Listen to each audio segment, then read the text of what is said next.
Hello, everybody. David Shuster here. Democratic Congressman Robert Garcia of California just hammered members of Donald Trump's cabinet. Garcia accused them of doing the same thing as Trump. All they do is they look at the TV and they lie. And I think people know across here and across the country that the National Guard and the military shouldn't be sent into cities. What cities want is support. In that discussion on MSNBC about Trump's deployment of the National Guard, Garcia was shown a clip of Homeland Security Secretary Kristi Noem. Noem appeared earlier in the day on CBS News and made a wild claim about the health and safety of the city of Los Angeles. I won't speak to the specifics of the operations that are planned in other cities, but I do know that LA wouldn't be standing today if President Trump hadn't taken action. Then that city would have burned down if left to the devices of the mayor and the governor of that state. Your reaction, I see you smirking there. I mean, it's hard not to. I mean, is that a joke? Just completely outrageous and out of touch. I mean, obviously, Los Angeles, besides having seen decreases over the last 10, 20, 30 years overall in crime, the fact that LA wouldn't have been standing had Donald Trump not intervened is a fabrication. It's a fabrication, said Garcia. And that fabrication has been coming from several Trump administration officials. The president himself has claimed that Los Angeles wouldn't exist had it not been for Trump's deployment of federal troops. Trump has also claimed even more frequently that LA would have burned to the ground earlier this year had Trump not gotten involved in firefighting efforts. That's also nonsense, but perhaps Kristi Noem got confused about which Trump absurdity she was supposed to echo on television. And to be fair, Donald Trump's whoppers are so frequent and ridiculous that it is difficult to keep track of all of them. But regarding Noem's absurd talking point about deploying federal troops, Congressman Garcia pointed out that everybody agrees criminals should not be on the streets or even in the United States. But Garcia pointed out that violent criminals have not been the Trump deportation raids' focus. At this moment right now, when these ICE raids are happening across cities across the country, everyone agrees that, yes, we don't want, of course, criminals. If you're here and you're a criminal, you shouldn't be in this country. We understand that.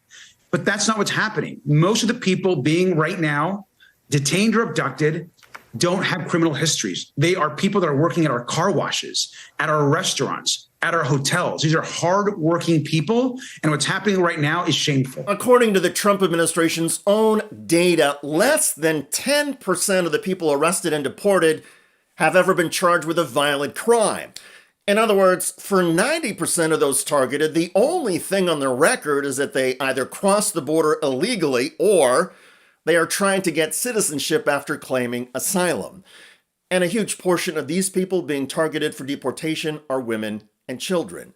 Still, ICE agents are conducting raids and arrests as if the targets were heavily armed violent insurrectionists.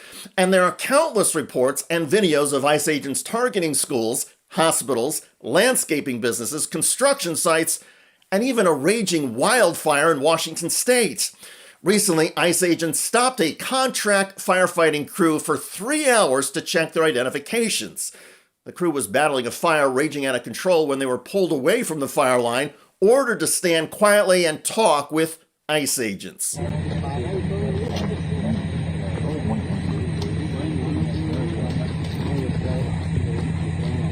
We got hit. They came up on us hard, too.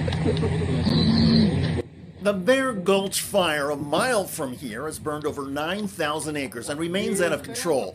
It is so big, the state has had to rely on contract fire crews.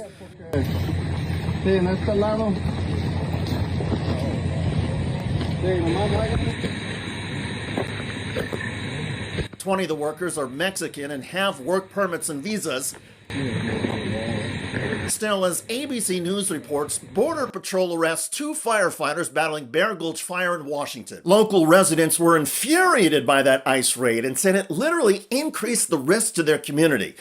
Because for several hours, the raid caused the fire line to be understaffed. And yet just days later, Homeland Security Secretary Kristi Noem went on TV and said it's the Trump administration that is protecting communities through ICE raids and through the deployment of federal troops. Remarkable. The fact is, in nearly every U.S. city in America, crime dropped, to record lows at the end of the Biden administration, and the numbers have not gone back up.